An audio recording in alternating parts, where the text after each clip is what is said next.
Mister meet एक ऐसा आदमी जो लोगों को पकड़ता है और उनको कन्वर्ट कर देता है एक पिग में। लेकिन क्या आप लोग जानते हो कि वो ऐसा क्यों करता है? और ये एमिलिया क्लार्क जिसको हम बचाने के लिए इस गेम के अंदर जाते हैं, आखिर ये कौन है और क्यों मिस्टर मीट ने एमिलिया को पकड़ के रखा हुआ है? और काफी लोग मानते हैं कि मिस्टर मीट और सिस्टर मैडलिन यानी हमारी इवल वन का कोई रिलेशन है आपस में, क्योंकि मिस्टर मीट के हाथ पर S.M का एक टैटू बना हुआ है। तो हम लोग जानने वाले हैं मिस्टर मीट के वो सभी सीक्रेट्स जो अभी तक आप लोगों को पता नहीं थे, और मिस्टर मीट की पूरी कहानी। आप लोग इस वीडियो को लाइक कर देना और इस चैनल पर न्यू हो तो सब्सक्राइब भी कर देना। और हम लोग चलते हैं मिस्टर मीट के घर पर, जहां हम लोगों को मिस्टर मीट के सारे सीक्रेट्स मालूम पड़ेंगे। सबसे पहले हम लोग जानते हैं कि एमिलिया कौन है। तो देखो, एमिलिया क्लार्क एक साइंटिस्ट है जो मिस्टर मीट की कंपनी को ज्वाइन करती है। लेकिन जब उसको ये पता चलता है कि मिस्टर मीट ह्यूमंस को पिग में कन्वर्ट कर रहा है, वो उसको रोकती है। और जब वो नहीं मानता तब एमिलिया पुलिस की धमकी देती है, जिसके बाद मिस्टर मीट उसको पकड़कर एक रूम के अंदर बंद कर देता है और वो एमिलिया को जिंदा रखता है, उसको मारता नहीं है। अब मिस्टर मीट एमिलिया को क्यों नहीं मारता, इसका रीजन मैं आप लोगों को बाद में बताऊंगा। उससे पहले हम लोग बात करेंगे इस लड़की के बारे में जो कि आधी पिग है और आधी ह्यूमन है। अगर आप लोग नहीं जानते कि ये लड़की कौन है तो मैं आपको बता देता हूँ कि ये मिस्टर मीट की डॉटर है। लेकिन आप लोग कहोगे कि आखिर क्यों मिस्टर मीट ने अपनी बेटी को ऐसा बना दिया? तो देखो यार, इस लड़की का नाम रेबेका है और ये आप लोगों को ऑलरेडी मालूम होगा। रेबेका की डायरी के नोट्स जो हमको गेम के अंदर से मिलते हैं, उसमें रेबेका ने क्या लिखा है, चलिए हम लोग पहले इसको जानते हैं। तो पहला नोट हम लोगों को टीवी के पास इस टेबल के ऊपर मिलता है, जिसमें लिखा है 23 अक्टूबर 1989 मेरी माँ और बहन कल बाहर टहलने के लिए गए थे, लेकिन पता नहीं वो मुझे साथ क्यों नहीं लेकर गए। वो एक सुहाना दिन था, लेकिन माँ बहुत ज्यादा रो रही थी क्योंकि उनको एलर्जी थी फ्लावर से, और इस मौसम में आसपास बहुत ही ज्यादा फ्लावर्स हैं। शायद माँ इन फ्लावर से दूर चली गई है ताकि उनको और तकलीफ ना हो। अब पता नहीं, मेरे पापा तो ऐसा ही कहते हैं। और अगर मैं आसपास से सारे फ्लावर्स हटा दूं तो शायद मेरी माँ वापस आ जाए। तो इस पहले नोट के अंदर हम लोगों को ये मालूम पड़ता है कि रेबेका की माँ को फ्लावर से एलर्जी है, जिस रीजन से वो घर छोड़कर चली गई। लेकिन मुझे ये सच नहीं लगता, क्योंकि रेबेका ने खुद अपनी माँ और बहन को जाते हुए नहीं देखा था। ये सब मिस्टर मीट ने उसको बताया था। अब वो दोनों कहाँ है, इसका सच मैं आप लोगों को बाद में बताऊंगा।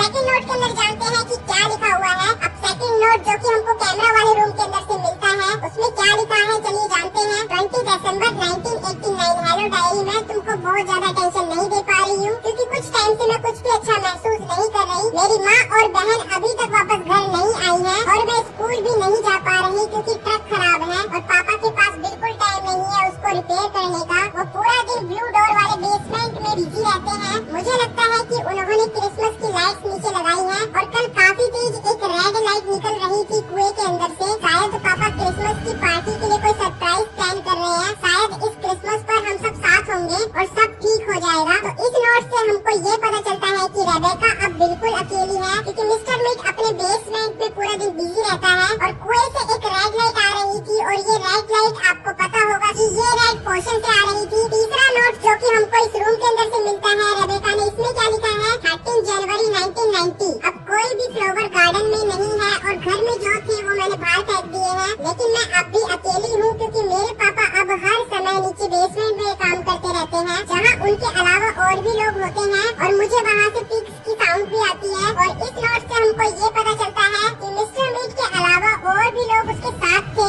और अब ये लास्ट नोट जो कि यहाँ पर रखा हुआ है, इसमें रेबेका ने लिखा है 18 फरवरी। उस साइंटिस्ट ने मुझे कुछ अजीब सा बताया। उसने कहा कि मेरे फादर मुझे ठीक तरह से नहीं रखते और उन्होंने ये भी कहा कि मैं बहुत ज्यादा समझदार हूँ। मुझे नहीं पता कि वो किस बारे में बात कर रहे थे, लेकिन जो भी उन्होंने मुझे बताया वो बहुत अजीब था। कल मैं खुद चुपके से उस बेसमेंट के अंदर जाऊंगी और देखूंगी कि वहाँ पर क्या चल रहा है। और ये था लास्ट नोट रेबेका की डायरी का। अब वो साइंटिस्ट कौन था जिसने रेबेका को सच बताया था? अगर आप लोग एमिलिया समझ रहे हो तो आप लोग गलत हो, क्योंकि वो एमिलिया नहीं बल्कि ये साइंटिस्ट था जो रेबेका वाले चैप्टर में रेबेका को पिग से वापस ह्यूमन बनाता है। आई नो गाइस कि ये सब काफी ज्यादा कंफ्यूजिंग है, लेकिन सारी कंफ्यूजन दूर हो जाएगी जब आप लोग मिस्टर मीट की स्टोरी जानेंगे। तो मिस्टर मीट, जिसका रियल नेम जॉन है, वो एक दुकान या आप लोग उसको एक छोटा सा रेस्टोरेंट कह सकते हो, उसको चलाता था। उसकी फैमिली में उसकी एक वाइफ थी और उसकी 2 बेटियां थी। उसकी वाइफ को एक अजीब सी एलर्जी हो गई थी और ये एलर्जी फूलों से नहीं बल्कि जॉन जो मीट बेचता था उसको खाने से हुई थी। और इसका कारण ये है कि जॉन ज्यादा मुनाफा कमाने के लिए पिग्स के मीट के अंदर ह्यूमन का मीट मिला दिया करता था। और यही नहीं, मीट के अंदर टेस्ट लाने के लिए जो जो एक्सपेरिमेंट होते थे, एमिलिया उसी काम के लिए आई थी। तो एमिलिया को पता नहीं था कि मिस्टर मीट पिग्स के मीट के साथ ह्यूमन का मीट मिलाता है, और एमिलिया का काम सिर्फ इतना था कि वो एक्सपेरिमेंट करके मीट को किसी तरह से टेस्टी बनाए। अब जॉन भी वो मीट खाता था जो वो सबको बेचा करता था, लेकिन जॉन के दिमाग पर उस मीट का कुछ अलग असर हुआ। उस मीट को खाने की वजह से वो थोड़ा सा पागल हो गया, और उसने ह्यूमंस के मीट को पिग्स के मीट के साथ बेचने की बजाय ह्यूमंस को ही पिग्स के अंदर कन्वर्ट करने का एक प्लान बनाया। और अपने घर के बेसमेंट के अंदर उसने एक लेबोरेटरी बनाई, और एक साइंटिस्ट जो कि उसका बहुत पुराना दोस्त था, उसके साथ मिलकर ह्यूमंस को पिग में बदलने का एक्सपेरिमेंट करने लगा। एमिलिया से अभी तक ये बात छुपी हुई थी कि जॉन पिग्स के मीट के अंदर ह्यूमंस का मीट मिलाता है। तब वो मिस्टर मीट के घर पर गई और उसने बेसमेंट में जाकर जो सब कुछ देखा, उसके बाद वो काफी ज्यादा डर गई, और अब मिस्टर मीट ने भी उसको पकड़ लिया था। और अब जॉन यानी मिस्टर मीट भी जानता था कि अगर ये बाहर जाएगी तो पुलिस को सब कुछ बता देगी। तो इसीलिए उसने एमिलिया से कहा कि या तो वो जॉन यानी मिस्टर मीट का साथ दे उसके एक्सपेरिमेंट्स में, नहीं तो वो उसको मार देगा। और यही रीजन था एमिलिया अभी तक जिंदा थी, क्योंकि वो मिस्टर मीट के एक्सपेरिमेंट्स में उसकी हेल्प करती थी,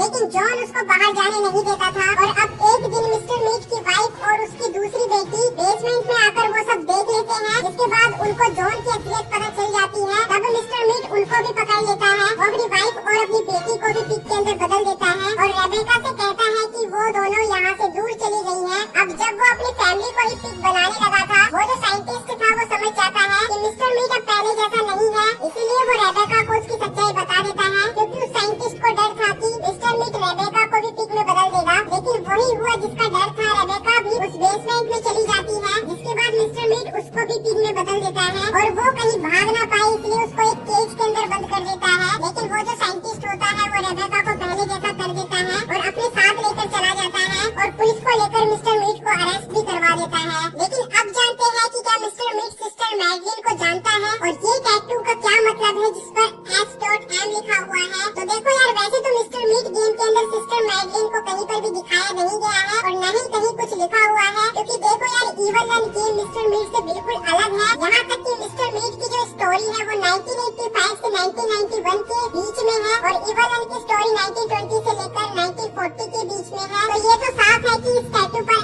S.M का मतलब सिस्टर मैडलिन नहीं है। लेकिन अब आप लोग कहोगे कि अगर S.M का मतलब सिस्टर मैडलिन नहीं है तो इसका मतलब है क्या? तो देखो यार, डेवलपर्स ने गेम के अंदर अभी तक मिस्टर मीट की वाइफ का रियल नेम और उसकी दूसरी डॉटर का रियल नेम मेंशन नहीं किया है। तो या तो उसके इस टैटू का मतलब उसकी वाइफ के नेम से जुड़ा हो सकता है, लेकिन इसका मतलब जो भी हो, ये तो साफ है कि इसका मतलब सिस्टर मैडलिन नहीं है। और हो सकता है कि डेवलपर्स आगे इस चीज को मेंशन करे गेम के अंदर, तो वो सब तो हमको आगे पता चलेगा। अगर आप लोगों को यार ये वीडियो अच्छा लगा तो इस वीडियो को लाइक करना और चैनल को करना सब्सक्राइब। बाकी मैं मिलता हूँ ऊपर से नेक्स्ट वीडियो के अंदर।